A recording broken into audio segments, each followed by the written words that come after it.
Assalamu alaikum. My name is Anamta Imran. I'm a girl from Rawalakot, Azad, Jammu and Kashmir.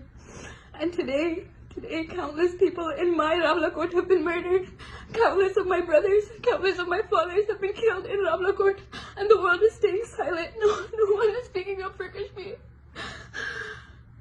We never thought a day like this would come. We never thought we would have to see this day where our roads would be filled with our people's blood. Our soil is going to be covered with our people's blood.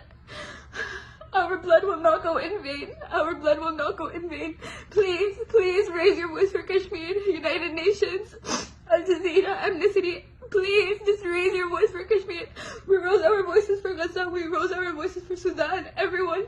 And right now, Kashmir needs you. Kashmir needs you. Please raise your voice for Kashmir.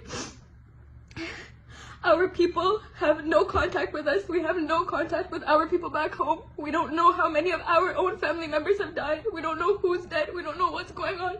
So please, please speak up against this Pakistani brutality. Please.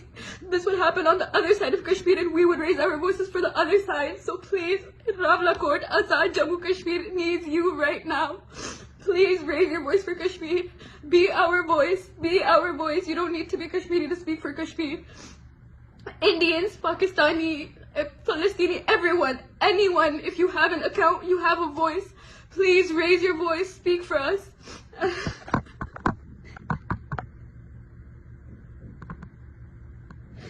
It pains me that I'm not there right now. It pains me, it hurts me that I can't be there right now. If it was in my bus, if it was in my control, I would go in the front without letting my brothers, I would not let them die. I would not let them die. So please, please, raise your voice for Kashmir, raise your voice for our people, raise your voice for the place you used to once call Jannat, that you have turned into a hell. You have turned Kashmir into hell. Please, raise your voice.